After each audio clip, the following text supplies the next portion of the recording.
Come and reminisce with us. This is 90s Till Infinity. It's Gav here from the guy who brought you BRL. 90s Till Infinity walks you down the road of the best decade ever, the 90s.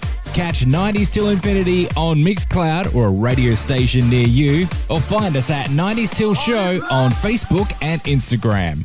Coastal Feel. 90s Till Infinity. Keeping it retro. Reminisce with us. Bloodstains the ground. BRL, son. Peace, this is Nelson Dialect. You're tuned in to Beats, Rhymes and Live. This is ISB. You're listening to BRL. Yo, this is Ray. You're listening to BRL. What up, it's 360. Yeah, this is Nick Loopy from One Day Spit Syndicate. I'm Seth Century. You're on Beats, Rhymes and Life, and I endorse this product. Peace, family. This is El Fresh the Lion on Beats, Rhymes and Life. Stay tuned. This is where hip-hop lives. It is Beats, Rhymes and Life. And now joining us on the phone or the Zoom, probably the Zoom would be a better way to put it, is we've got Losty joining us on the program. Now, for those that might not be entirely familiar with yourself, but introduce yourself, because you've been around for a minute, but there may be some people who are not entirely aware of your back catalogue and how long you've been around in the scene. Yeah, so my name's Losty. I'm from Sydney. I've been rapping since like 1997, long time. And I started in bands. That was the first thing I started in. There was no producers or very little producers in Sydney at the time. Mm-hmm. So I started with a rock rap band before rock rap was like kind of a thing. And then it became a thing. And then those bands kind of got a bit of a boost. And yeah, I was doing hip hop. One of the first people I ever rapped with was Forte. I actually taught him how to freestyle, which is pretty funny. He used to live 2 streets away from me. Right. And he was he was a young kid. We were like the only kind of rappers in the area, and we come from a place in Western Sydney called Prospect Blacktown. And yeah, there was just no one around, so we kind of, other friends suggested we rap together, and he used to download instrumentals on a Wi-Fi setup and bring them over on burnt CDs, and we put a karaoke thing in my stereo with a crappy mic and record tapes. And then it just makes me reminisce of being. I'm not a rapper. Yeah, I had maybe 1 or 2 cracks at it. People in show history have heard those cracks at it. It was not good. Having listened to it again, no one's good when they start. Come on, it's very rare. Yeah. Look, there's a track out there called "Bad Apples." And look, you're on there. That's you. You're on there. That was me. And God, what did we sample? I literally grabbed a loop from an Alice Cooper song and just this guitar riff, and I wish that somebody would actually use that riff again because it's dope. But it's it's a good little riff. But I realized how off time I was. I'm like, I'm not Nards. I can't get away with that. So did you write the rap before you had the beat? Is that why, or was it just because? Oh no, I just don't have rhythm. Yeah. Oh, neither do I. Yeah. I don't think I still don't have rhythm most of the time. But when I started, I was terrible. And just grinded it out. And then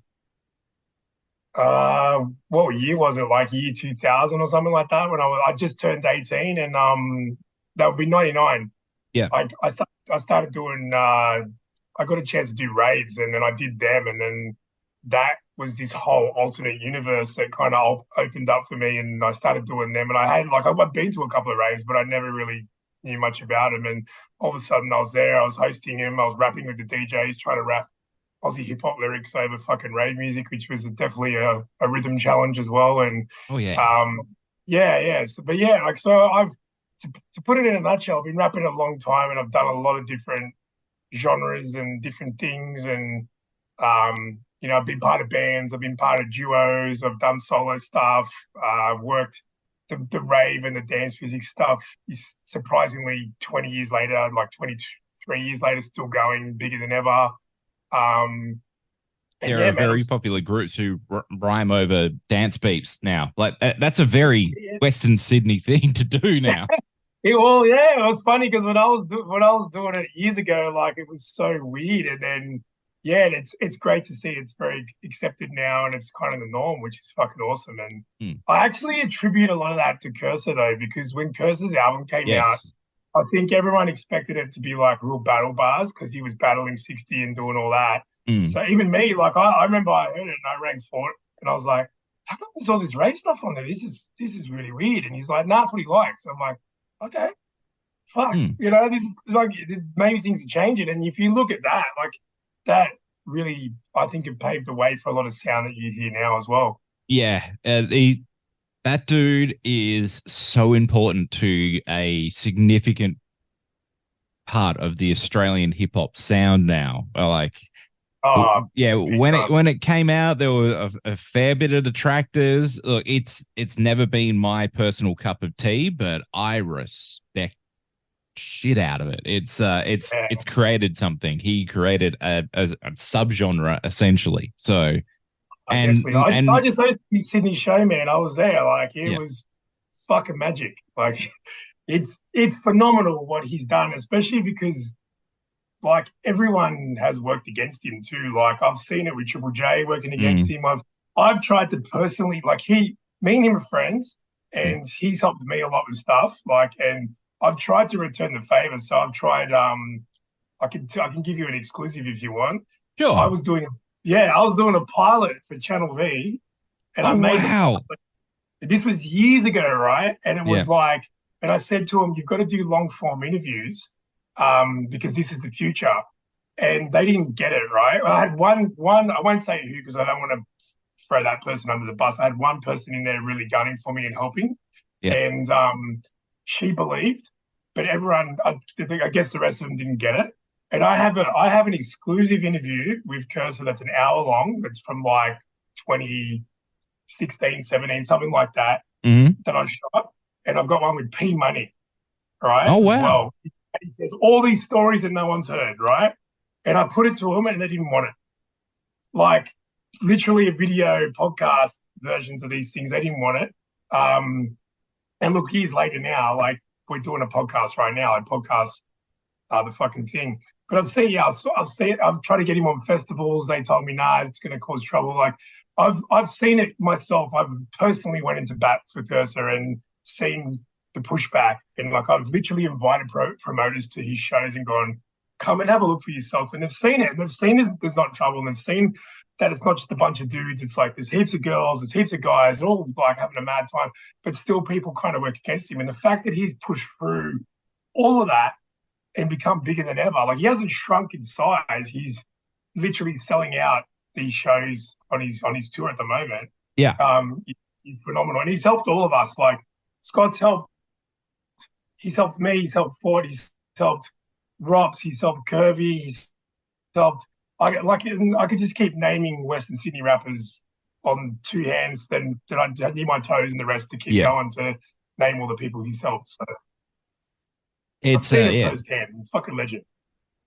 Absolutely. It's from the far outside looking in Perth, Western Australia, where we've always had our own thing over here. It's actually, I was thinking about it today. It's actually been really, really, really quiet this year out of Perth, Western Australia. Completely. Is your oh, by the way, sorry? Oh, yeah, go, sorry. Yeah. Oh, sorry. Just the internet connection was unstable for a second and then came back. So that's how come I paused. It's all good. It's been a quiet year in Perth, Western Australia. Day of recording.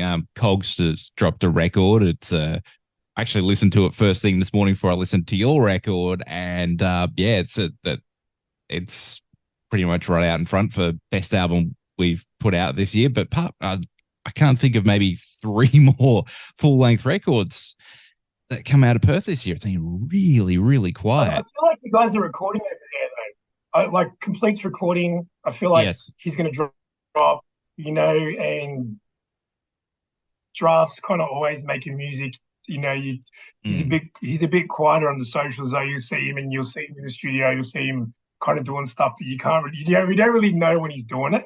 But I feel like people are in the lab over there this year. Like, I get along with all the Perth guys pretty good. Like, we've always had good relations with them, and that's because of OMAC. Like, OMAC's definitely the glue that we met. Go back to Gersa. Like, we met OMAC at a Curse show in Melbourne, and linked up with him, and that's how I met Shelley. I met Complete. Complete came along to when I opened for Sev Century in Perth. Oh wow! In Mandra, and he just came along he just came along and jumped up with me in Soul Option, and then he jumped up with me in Seth later as well. So it was like, but yeah, we've done records with Complete, with OMAC, with Dexter, like, so yeah. But I get along with all those guys, like they're legends, and Draft as well. Like, a bit of a leaf, like they've been really, really good to us. Putting me and Big Red Cap on their shows with them, and Draft was one of the first Aussie hip hop people that I got starstruck when I met. Like, when I met Draft, I dropped my nuts. Like, I just was like, it was like, I'm a fucking fan of him. You know what I mean? Yeah. Like, he's like a master craftsman. Like, I call him a fucking wizard. I'm like, you're a wizard, man. Like, you're just on you're doing a different kind of magic. Like, he's just, even when he's on stage, he's just got this fucking strut and this lightweight energy where it looks so effortless, and he's just in the zone, and but on top of that, he's just such a nice fucking guy. Like, so that's what stands out to me, like, doing music so long, is when you meet someone who's really fucking good at it, really successful and all that, and they're a good person. Like, that's just a full circle 10 out of 10 for me when I meet those type of people. So yeah, it is good when you meet somebody and they don't suck, someone you've enjoyed for the entire time. And outside of, well, basically most of Australian hip-hop blokes are pretty cool, to be honest. Like, the guys who actually, the performers, the people who make it and that kind of thing, pretty much to a person. I'm like, I've never really met anybody and gone, well, that was a bit rough. I've never had that with any guest on this show from Australia at all. And I think probably the only time I felt disinterest was like, I think Royce the 5'9", when I had a chat to him. I think I called him a bad day. I was just like, oh, great, some other clown from Australia. I've never heard of this show. Blah, blah, blah. Let's just get this done. I could feel that in his voice. I'm like, okay, let's just push through. Because I was like, yeah, I got Royce the 5'9". Speaking of Oz Hip Hop, I interviewed Royce the 5'9" for OzHipHop.com on a written interview. I said, like, they had a competition to submit questions, and I got to do that. So it's funny, we both interviewed him. But I think Royce, like, maybe as well, like, I'm a really big Royce fan. Like, I've met Royce, and I'm big fucking Royce fan. And you got to remember, like, I don't know when you interviewed him, but he had a lot of dark years where he wasn't with Eminem anymore, and he was on his own. He was drinking a lot, like, so. This was definitely post that. This Book of Ryan. It was Book of Ryan time, so it's all post that. Yeah. Right. Yeah, great album, by the way. Oh, fantastic album. Yeah, fuck, there's some absolute crackers on there. Yeah. It's and he's described it on all of those shows where or pretty much Book of Ryan is about those years, really, is about the drinking. Yeah. Well, I interviewed him on Death is Certain, so it was fucking early on, like, and it was, but yeah, like, I don't know, I guess because I was such a fan, I was respectful with the questions, and I was only written as it was written questions, but he replied back in audio, so they read it out, which was really cool. But I'd love to get an interview from somewhere if those service still exists somewhere, but I'm guessing it's all gone now. So yeah. There's some interviews I would like back in that regard. Like, I know there's a couple, like the old BRL freestyle days from like 03, 04. I've actually got most of those back, by the way. I can't even remember who sent him to me. Guy from Adelaide. He sent me a CD of all the old BRL freestyles from like 20 something years ago.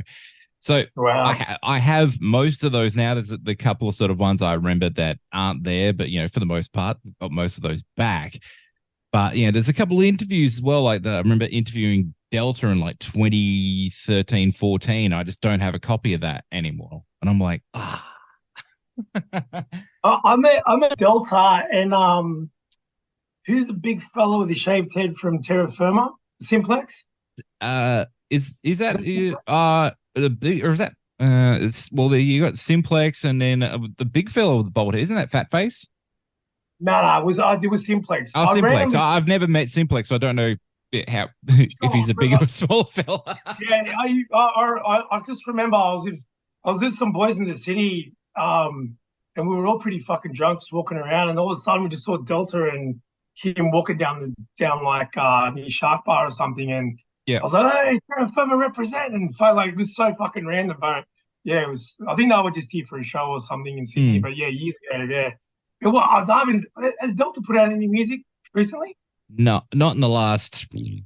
Like he put out a single for a Mark B memorial that was about 3 or 4 years ago now, and nothing since. He's doing a lot of sort of like shows, and he did the interview thing with The Lesson from memory as well. That was maybe 2 or 3 years ago as well.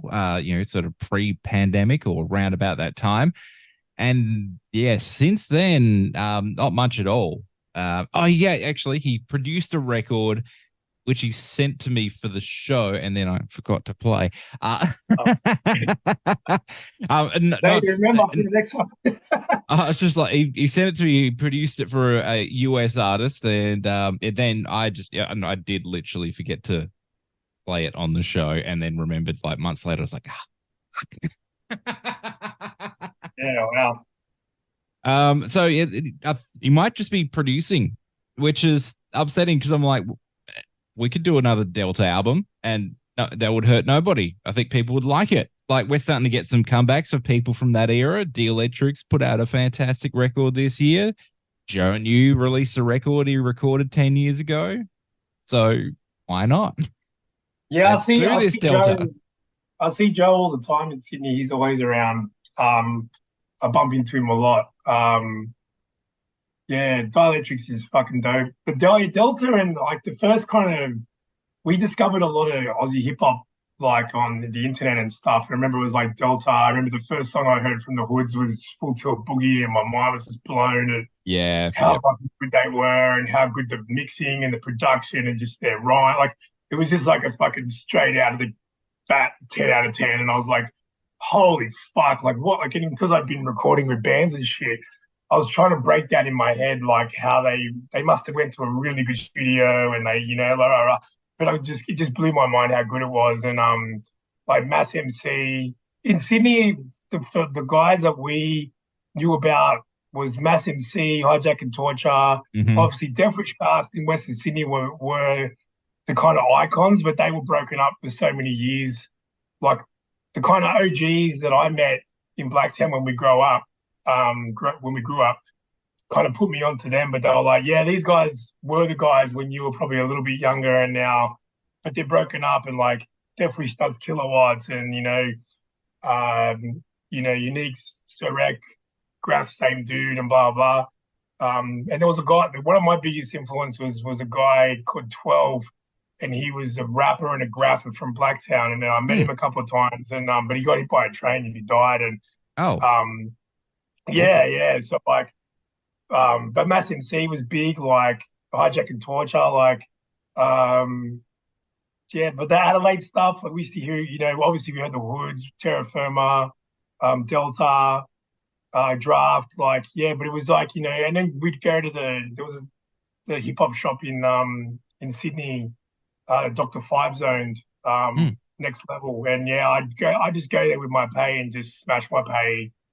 I just go, all right, what's new? And I'd grab a bunch of CDs off him. I've got such a huge Aussie hip hop collection. Because I buy everyone's shit Right just to there. yeah, yeah. That's Just all Aussie pop releases behind that's me. it. Yeah, yeah, yeah. I buy just to support it and just to hear it and just to learn. Just to learn what people like, how to do it, and what people were doing. I think that was the only way you could learn is to study other people and go, oh, like what's this guy doing? What's that guy doing? Blah blah. Absolutely, absolutely. Yeah, just that's it's wild to sort of think that this is all 20 something years ago now as well, and much younger versions of yourself and myself skirting through the scene at the time, the old hat on the ozhiphop.com forums. That place would get everybody cancelled now. Oh man, That was a war zone, that place. It's it just like, was. It was. wow, the things you could get away with. Just cyberbullying essentially. Yeah, it was the original cyberbullying. I remember like, oh bro, people used to tell me, get off, man, don't stop writing back to these fucking people, because we grew up in a fucking harsh environment in Western Sydney, and like you don't talk shit to people, like you just don't do it. You have respect. You have respect for your older people in the scene. Like when I see Death Wish cast at gigs and shit, like they're the gods to me. You know what I mean? Like I know they paved the way for what I did. Like I don't like. Even if they made whack music, which they don't, they still make dope music to this day. But just say they did, hypothetically, you wouldn't say shit, like, and you just had respect for anybody, like, and the fact that everyone did make dope music and you got to like learn from it and see what could be done, like, so yeah, like when I remember all of us, like, but I definitely was an idiot, like I took the bait with that place and just kept posting and wasted a lot of my hours just fucking fighting with these anonymous fuckheads that just see that I got agitated and but I'm gonna say, looking back, I learned two things from that. Was I started making music to try and appease them for a little bit, which I learned was the wrong thing to do. And then I learned not to waste time with people on the internet, but it did make me step up my game. Like I was like, all right, I remember I did my first EP. I got signed to Warner Chappell for a publishing deal, and they wanted me to turn over an EP really quickly, and I just finished a band, and so I literally wrote a couple of new songs, but then I'm like lifted rhymes that were on the band stuff and put them on top of these songs as well, and just to get it done at the pace they wanted. Mm-hmm. And I put it out, and a lot of people loved it, but a lot of people shitted on it, and I think like I needed to hear that though at the time. That was a mad thing of growth for me. Like I just was like, all right, cool, and it was actually Forte that said to me, like, because I taught Forte to freestyle, and up until that point was looking at him as, like the guy I was teaching, and then it was kind of flipped at that point because I said to him, I go, bro, what could I have done better? And he's like, you got to start using multi-syllables, and it blew my mind because I tried once or twice, to try to do it and do all that. I could battle and stuff and always could freestyle and do punchlines. That was no problem, but he was like, nah, man, you really need to start putting like more, and Redback as well said it. And, like you go, nah, you need to put more multis into your raps. And, that's what will level up from this point and blah, blah. So yeah, like I think it was a really war zone kind of place, but I feel like as well, rappers these days don't get that same thing. They get people shitting on them going, that's trash, man, blah, blah, blah. But also they don't kind of hone their skills in that battleground way where you got to take it on the chin. Like you're not gonna see someone talk shit to you on the internet and then have, I mean, some people do, but you can have a beef and fuck with them in real life. But like a lot of that feedback that was on there, you had to take it on the chin. You had to just take it and go, I've got two choices. I can like try to get better at this, or I can give up, and I think it was a good thing. Like it was torture at the fucking time, but I had many kind of like depressing moments where I'm like, oh fuck, maybe I'm not that good, or maybe I'm shit. And then I'd go and do gigs and good things would happen, and I'd be like, nah, this is just feedback. I've got to just use it to get better, So yeah, like looking back, I'm grateful that I went through that because I feel like now every time I do a verse or do a rap or do a show, like especially now at this point in like I feel like I put a bit more effort in and I hold myself accountable still. You know, I've got that in the back of my mind always. The trauma. The ghost of AussiePop.com. It's just haunting us forever. You know what? There's a big part of his like I deserved at least half of it. At least half of it. I'm like, no. There was just, but that's the response. The response alone. I'm just like, no. I'm with it. I'm like, I get it. Yeah. I earned some of it. Some, not all, some. But I'm still here, and guess who's winning awards and on 50 stations and blah blah blah. So I reckon actually that place kind of forged me as well. It developed a much thicker skin than I would have. Absolutely, it definitely well, that's the thing. It definitely helped me with living in a small country town when I did eventually go and do real radio, because that AussiePop.com ain't got shit on a country town. It just doesn't. Everybody's got something to say, and everyone's in your business, and it's like, hey, yeah, but single mums.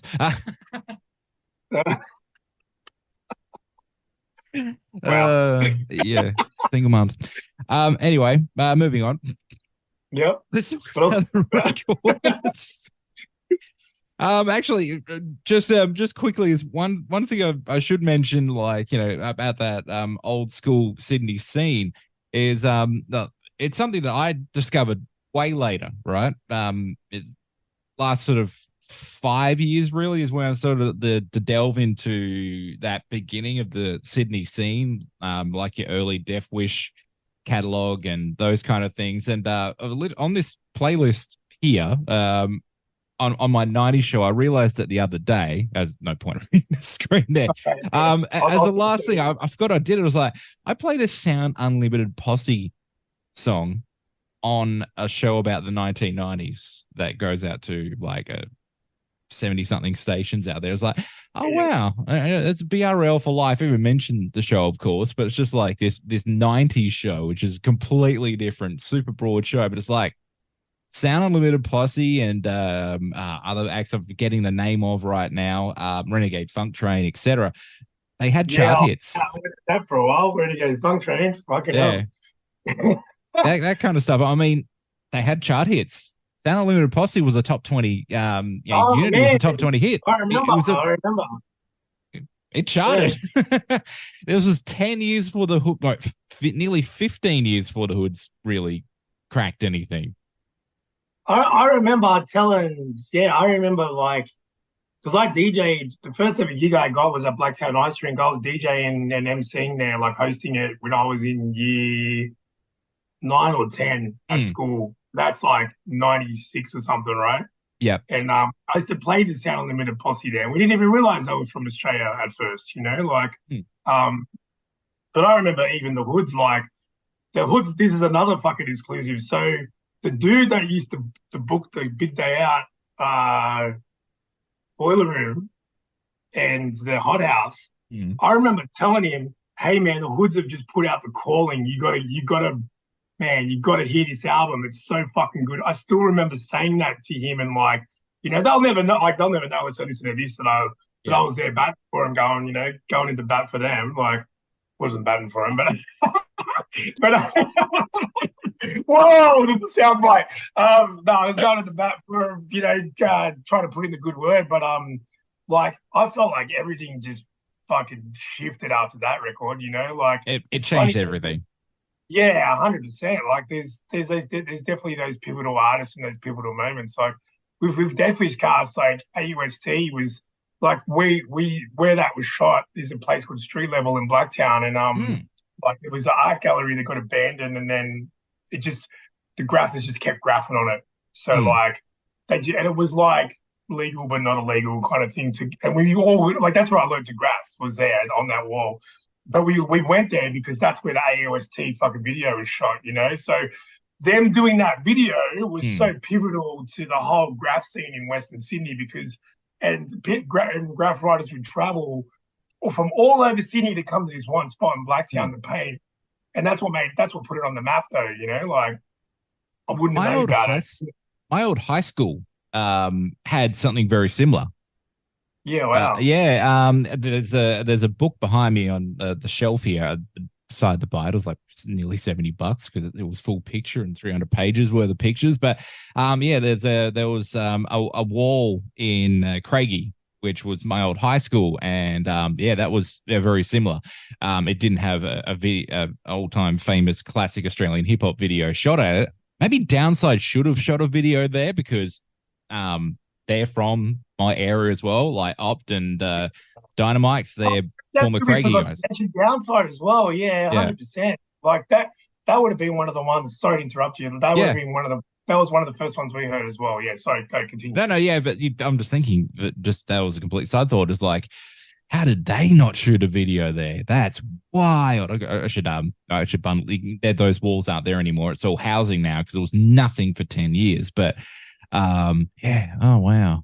I should bail him up and ask that question. Hey, Ops, how come you never shot at Craigie's walls? The videos are so expensive back then, though. Like I remember, like we didn't even think of doing a music video. Like I remember, I got one quote when I was in a band called the Have Nots, and we did loads of great supports. We supported everybody, doing